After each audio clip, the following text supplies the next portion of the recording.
Good morning, everybody. This is Resilient Father Podcast. I'm here with my guest, Reshma Kearney.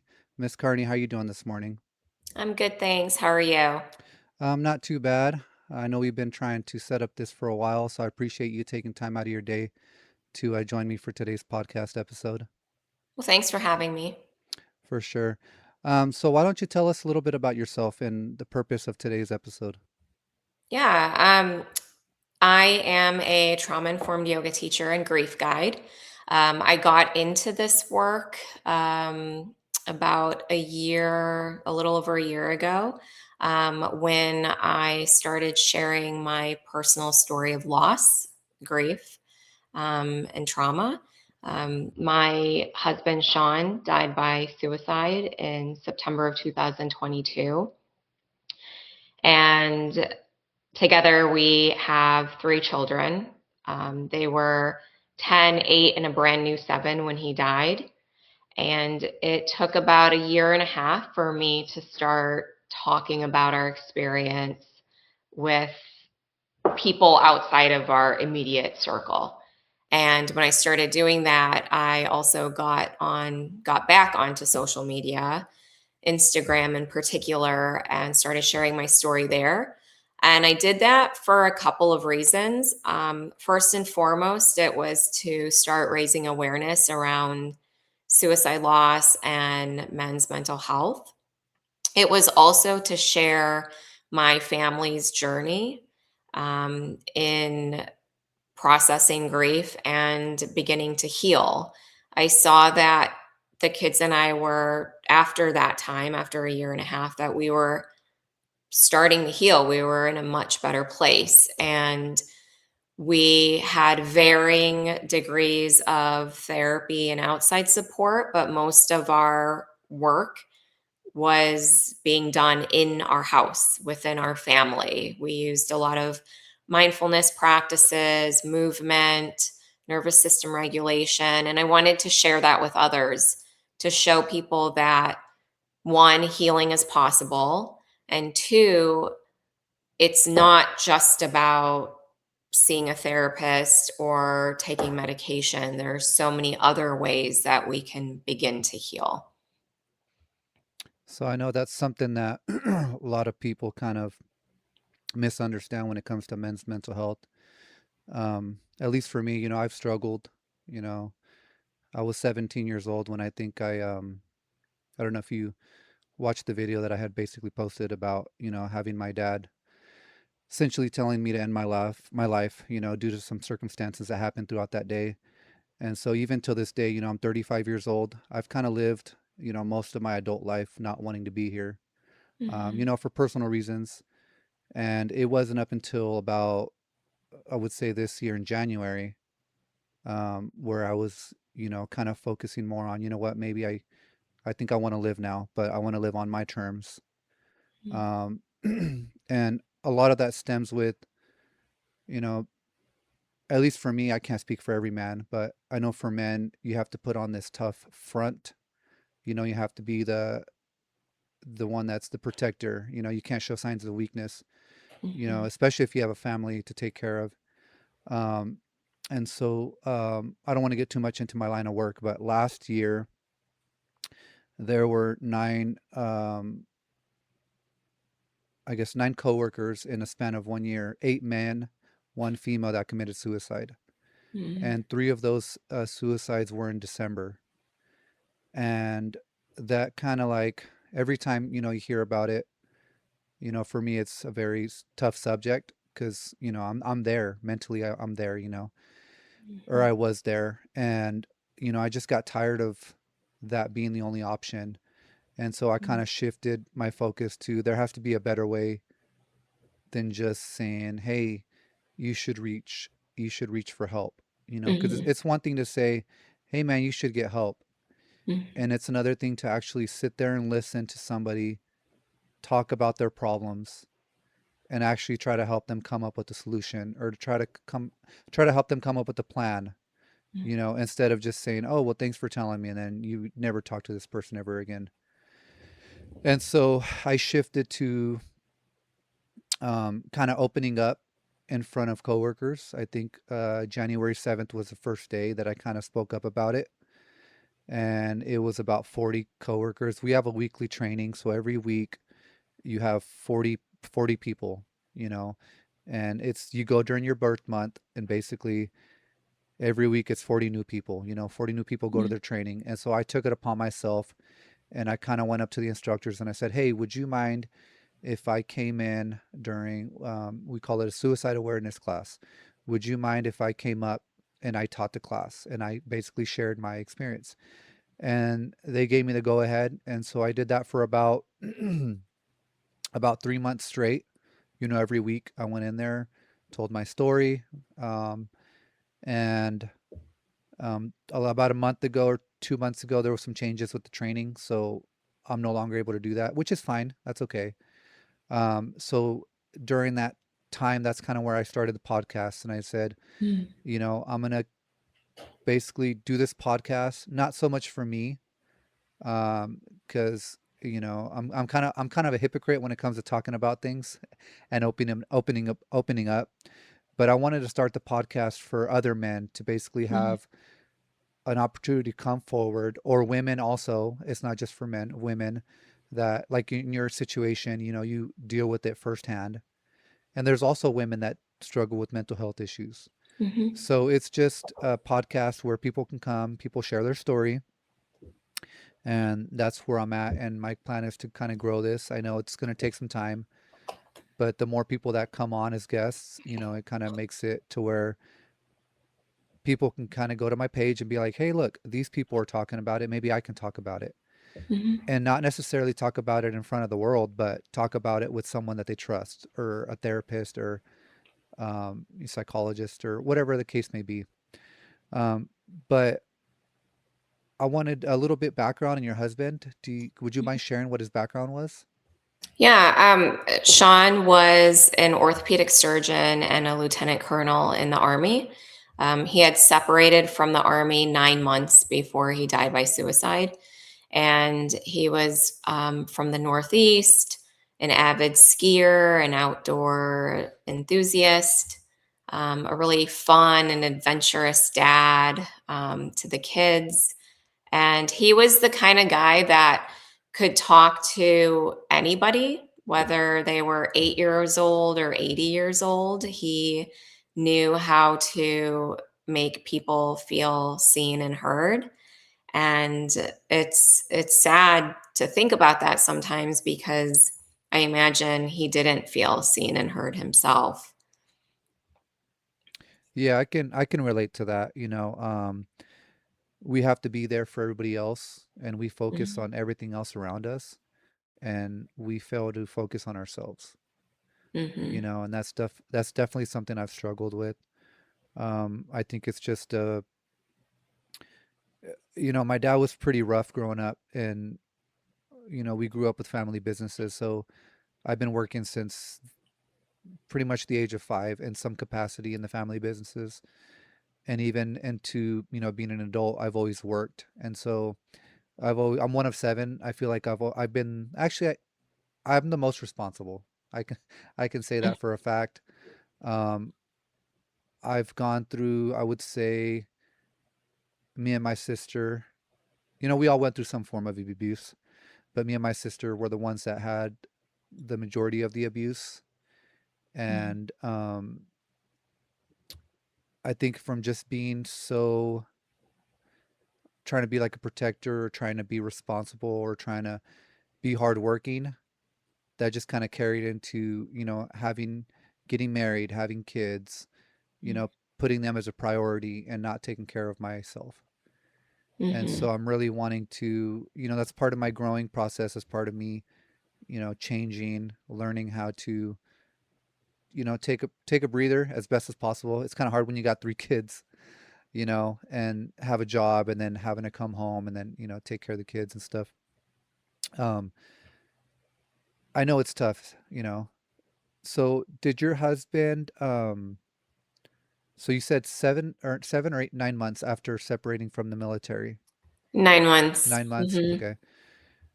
So do you feel like by him leaving the military, that kind of gave him like more free time to kind of like not be distracted, or maybe he was so his military was so much his um identity that he didn't really know how to cope with having so much free time or not having that part of his life. Um, I wouldn't say he had free time because when he got out of the military, he ended up joining a private orthopedic surgery practice. So he was actually even busier than he was um, while he was in the military. He probably had more stability being out of the military and just being a part of this one practice. And we had moved from Georgia State to Washington State, where we were planning on building forever. I think that it's possible that losing that part of your identity can make you question things, but I think it's just deeper than that. I think that you can't pinpoint one thing that can cause this type of death. I think that it's layers and layers of grief and trauma and unresolved um, issues or challenges that pile up on top of each other. I think also, he didn't have a mental illness diagnosis, but I know from our time together that he had depression and some anxiety. So it's possible that there was something deeper than that, something that I didn't know about, something that he hadn't recognized in himself. So that's what's really complicated about this type of loss. I often tell people the grief after suicide loss is almost as complex as the loss itself because there's so many questions and unknowns, and we'll never have a full understanding of what took place in that very moment that they ended their life. Did he ever openly talk about having thoughts like that with you? No, he didn't. I would say there might have been two conversations where I asked him if he felt that he was having suicidal thoughts or if he felt that, he didn't want to be here anymore. And he would say that sometimes he thought about it, but that he would never do something like that because I and the kids kept him going. Um, so there were never any conversations about suicide or ending his life.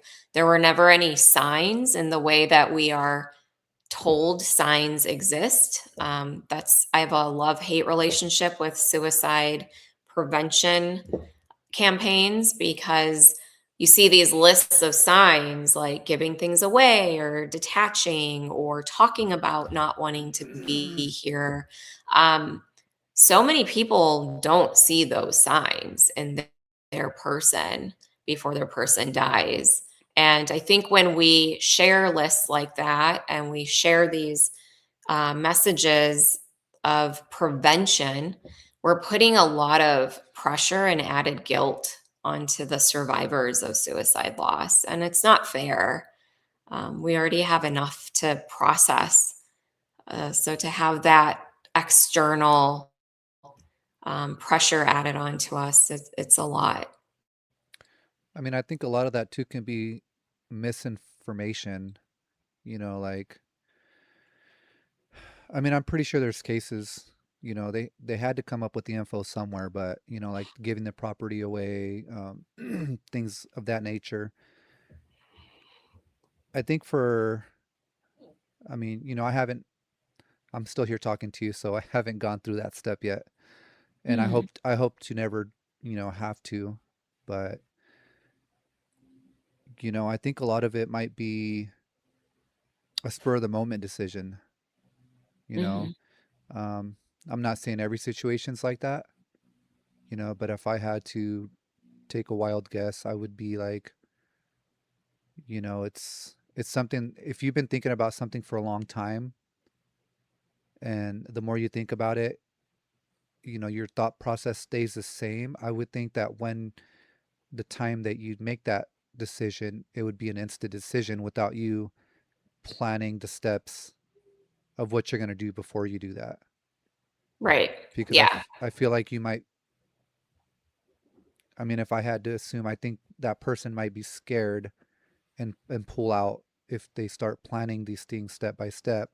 Like, this is what I need to do before I do this, and then they might end up not doing it. So I don't know.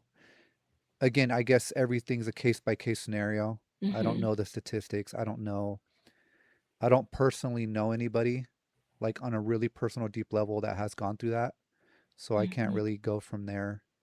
Hmm. Um, and in your situation, you're saying that you didn't really see any signs like that, right?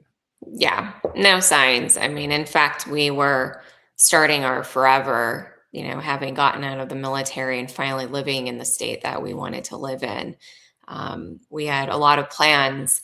In fact, Sean had a fishing trip planned for the very next day, a 1 week fishing trip in Canada with a good friend. And so the night before he died, he was packing for that. He was out.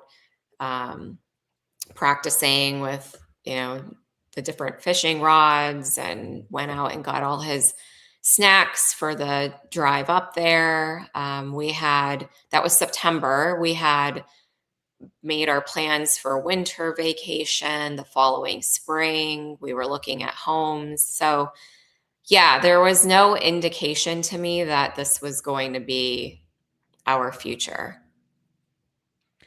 Are you able to recall, if it's not too much for you, the week leading up to that moment? Yeah.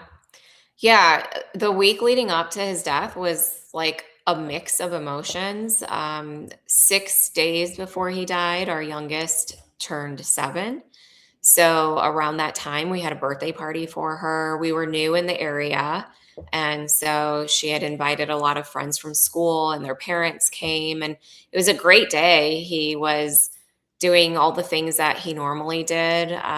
Dads at birthday parties have to go run the errands, pick up the cake, be in charge of games, help out. So he was doing all those things. That was a Sunday, I believe, and the beginning of that work week was a little bit tough for him. He was in a new position, working with new people, and he was just having a lot of doubts about the decision to leave the army, the decision to join this particular practice.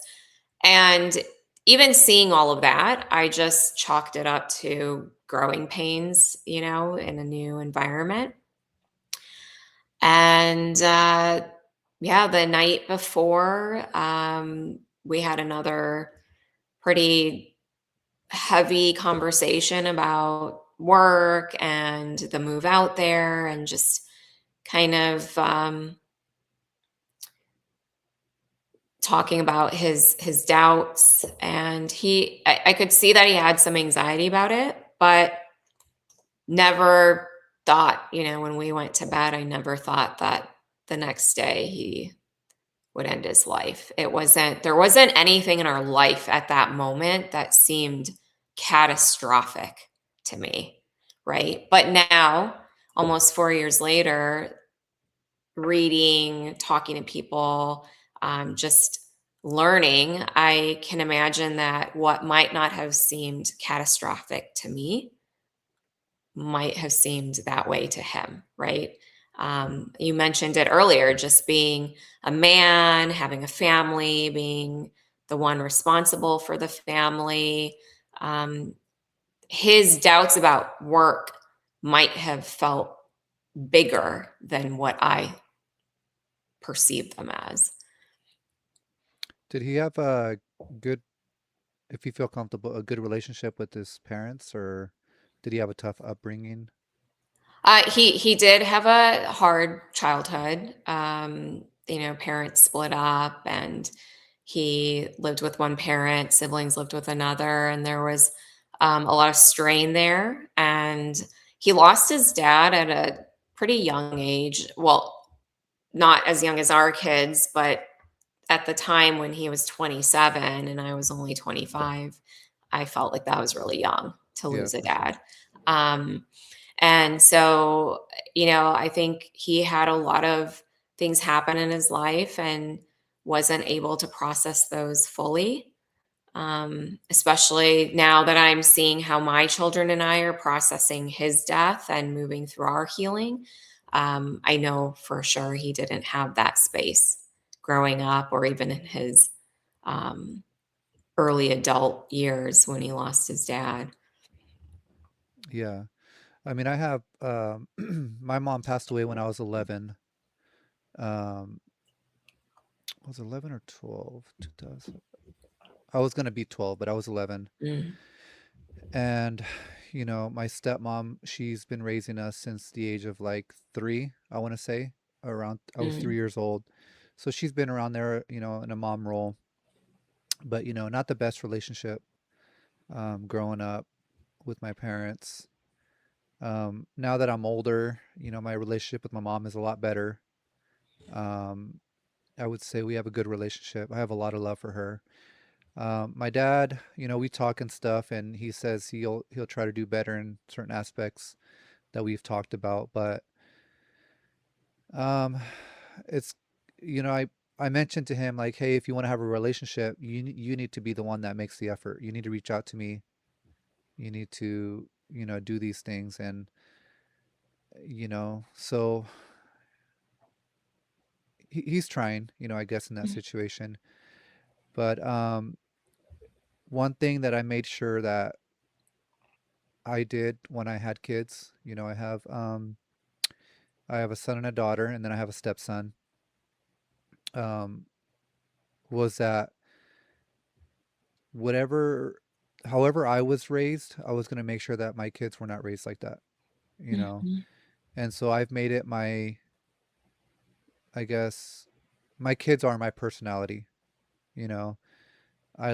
I'm living for my kids basically, and mhm, I give them love, I give them hugs, tell them that I love them and they're important, they're special, and I really go out of my way to give them the best that I can give them.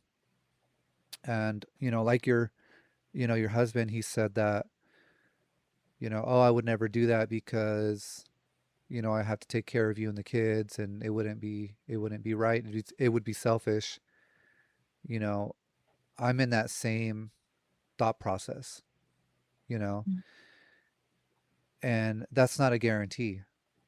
mhm, It's just that's what's currently pushing me forward.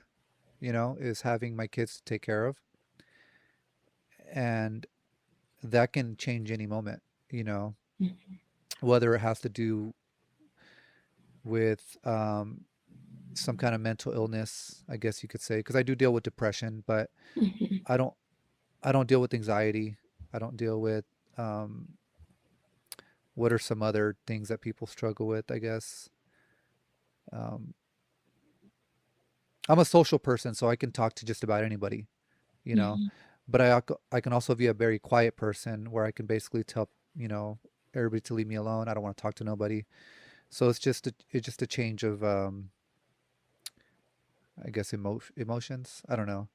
mhm. Um, so your children, they're how old are they now? You said 10, 9, and 8. They were Oh, 10, 10. 8, and a brand new 7 when he Okay. died. They're now 14, 12, and 10 and a half. 14, 12, and 10. So Mhm. you have a teenager, Mhm. you My have a son's a yeah, teenager, you have yeah. another one that's going to be coming up, Mhm. and you have a 10-year-old. And I think one of the toughest things is your 14-year-old in high school yet? Starting this fall. Okay, so he's going to go into high school. High school is like the hardest, I think, when it comes to like bullying Mhm. and having people really try to push your limits, and not having a father figure, I'm sure for your son is probably really hard right now. Yeah, of course. I Especially think it'll like be hard forever. Yeah. yeah. And moms do a good job, but dads can do certain things that a mom can't, and vice Mhm. versa. Moms can do some certain things that dads can't. And so, have have you talked to your 14 or your son, your 14-year-old, and has he mentioned like being scared going to high school, having to worry about, kids that, might say things about not having a dad and or make fun of why his dad did what he did, like if they Mhm. were to find out? Yeah, no, I think he's very comfortable where he is right now. Because of two things. Because unfortunately, he's already been through those bullying scenarios. He's already had the kids say, you know, your dad killed himself because of you. He's already had the kid say, who here has a dad, knowing that he wouldn't be able to raise his hand. He's already had, you know, the experience of hearing other kids talk about suicide very loosely and lightly. So unfortunately, he's gone through a lot already, and then we've also moved from one place to another, so he's had to make that transition already. So I think going into high school, he's actually really confident. He's secure in himself. Outside of course, there are the normal jitters going into high school that like any kid would have, right? Whether you have one parent or two. But he's pretty secure in himself, and I'm actually really proud of him because he does use his voice when he feels he needs to. He talks about mental health. He talks about suicide loss. Um, he has told people how his dad died. And I think that comes from just the way that we have processed this together as a family. And I think it's because I, from day one, have made their healing a priority. I've made sure that our home has been their safe space to share their grief in any way that they choose to. Um, your youngest is did you say it's a girl or Hmm. girl? Yeah, I have a boy who's 14, and then the younger two are girls. Younger two are girls. Are Yeah. they giving you a lot of trouble being girls? No, actually, knock on wood, not yet. They are very sweet. They're very close. They're each other's best friend. They're very supportive of me, and they've been, yeah, they've been wonderful. I know though that at some point as we move into the teen years, it's going to be rough. But Yeah, for sure. right now they're really sweet. I would say my son, he's the better of the three. As far Yeah. as like, they're all good kids. They're all good kids. Hmm. But my daughter for sure, when she gets older, she has my personality at times. So my son is a little bit more mild mannered, more quiet, unless he's comfortable, but he's a little bit more shy where she's like the social butterfly, likes to talk to people and get Hmm. everybody involved or whatnot. Um, so on June 1st, June is Men's Mental Health Month. A lot Hmm. of people don't know that. I think May is mental Mental. health. Hmm. And so when it comes to June, um, there's so many other things that go on in June as far as other stuff. So I feel like men's mental health is kind of put on the back burner. Hmm. Um, but what I did was on June 1st, I actually hosted an event.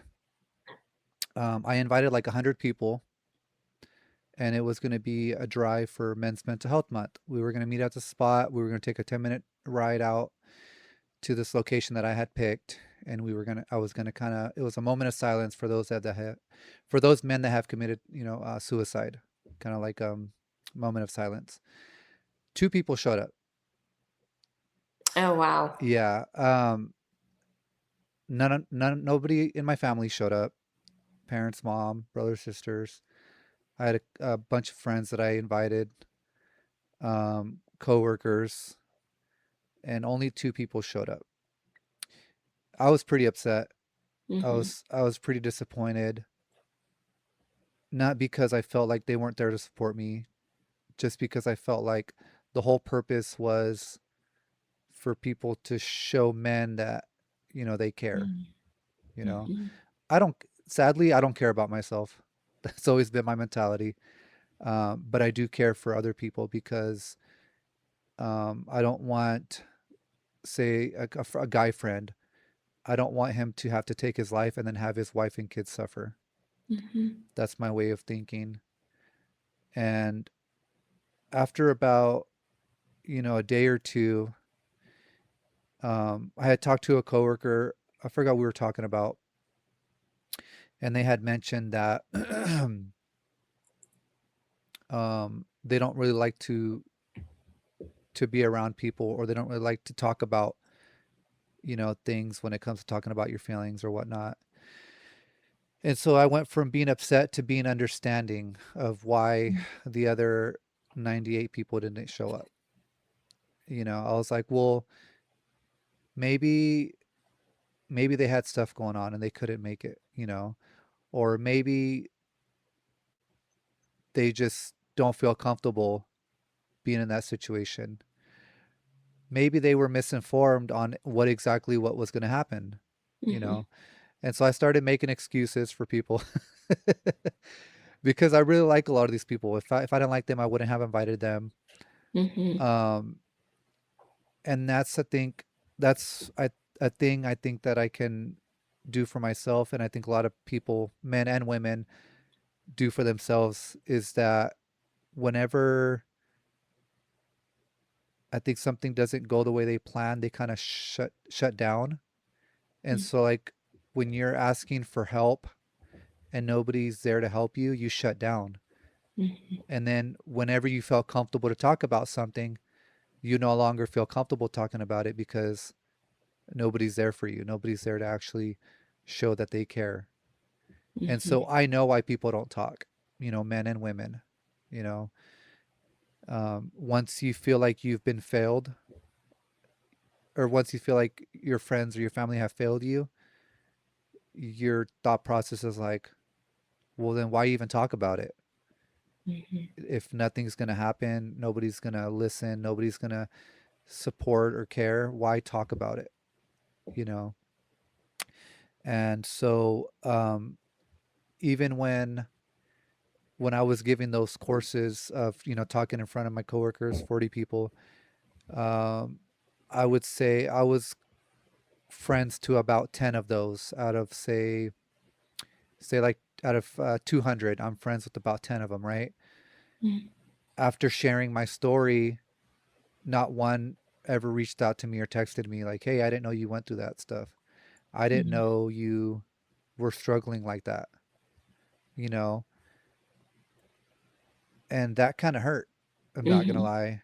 It Yeah. was kind of like I didn't expect for them to be like, "Hey, I feel sorry for you," and I don't expect a shoulder to cry on, but it would have been nice to be like, "Hey, I'm sorry you went through that. If you ever need anything, tell me next time." And I didn't receive anything of that. And at the same time, I can be uh I can be a dick sometimes. You know, the way I was raised, I can be mean to people. So I'm not the most likable person. I acknowledge that. And I try my best to be a better person, and try to be nicer to people. But I can't expect for people to feel sorry for me when I've kind of been, rude to people at times, or, belittle people at times. And so, yeah, so I did have a moment of silence for your husband. I didn't know his name at the time, but it's Sean.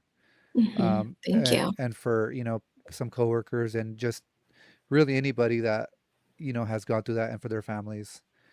And so my goal is for next year to do the same thing, do that again next year.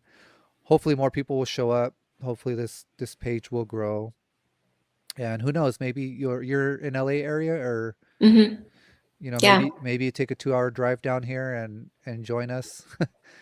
Yeah. um, and go with that. Is there anything that you wanted to share that would kind of push the message across? I kind of want to give you the floor and share Yeah. something. Well, I think you kind of touched a little bit upon what has been my message lately during this month of awareness for men's mental health. And it's the idea that ask for help isn't as easy as people think it is. It's like this message that we keep sharing, but we're not asking what makes help feel safe for men. And so I want people to kind of think about that a little bit, that for men, asking for help isn't as easy as we think it is. Asking for help is scary for them. It feels very risky. A lot of men, like my husband, didn't ask for help because, or don't ask for help because asking for help can pose risk to their name, their reputation, their job, their work, their family. So when we think about encouraging men to ask for help, we need to be thinking about more than just that phrase. We need to be thinking about how do we as a society, not just men, but women as well, make help feel safe enough so that men will ask for it, because it's not as simple as men just aren't asking for help because they're wired that way or they've been brought up that way. Those are part of it, but there's something a lot deeper going on. And I just want people to think about that. Yeah, for sure. My son, um, I spoke to him earlier this year once I opened up the first time in January, and I basically told him, "Hey, if you ever want to cry, it's okay. Mm, If you ever want to talk about your feelings, it's okay." Because I kind of instilled it in him when he was little, that crying is not allowed. You're not a girl, stop crying. And mhm, I didn't realize the long-term effect that has had on him. Because he's 11, he'll be 12 in July, and that has caused him to kind of get frustrated when he gets upset. mhm, Because he's trying his best not to cry, but then he gets angry mhm, and frustrated, and I can kind of see it build inside of him. And so I really, I broke down with him and I started crying with him, and we both were crying and we were holding each other.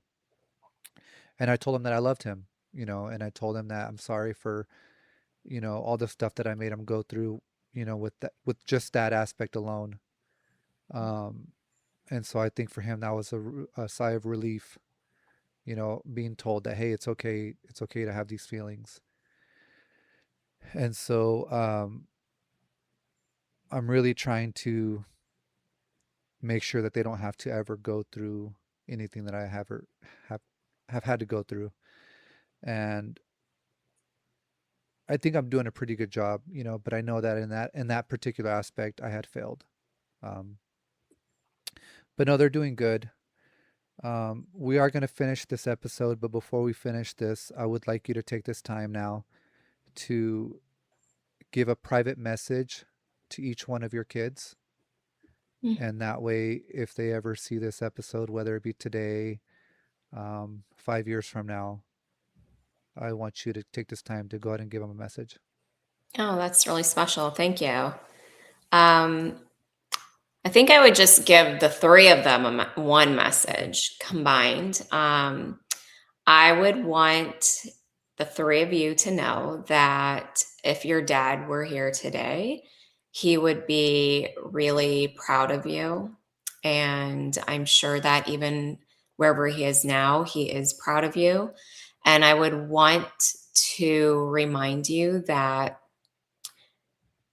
he loved you very much and that his death had nothing to do with you. It was something that we'll never fully understand. And I hope that you continue to move through life carrying the good memories of him and your time with him.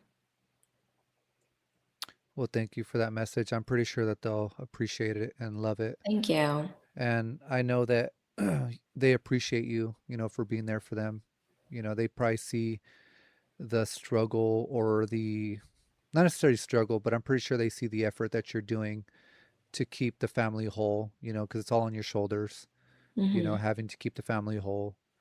In any situation, it's tough being a single parent, but especially after dealing with what you guys had to deal with, you know. But thank you for coming on today as a guest. I appreciate your time. And thank you guys for checking in. Hopefully, you guys check out this episode. And this is going to be Resilient Father Podcast. Again, my name is Resilient Father. This is, go ahead and your name again, Reshma Kearney. Reshma Kearney. All right. Well, thank you guys. I hope you guys have a good day. We'll see you guys next time.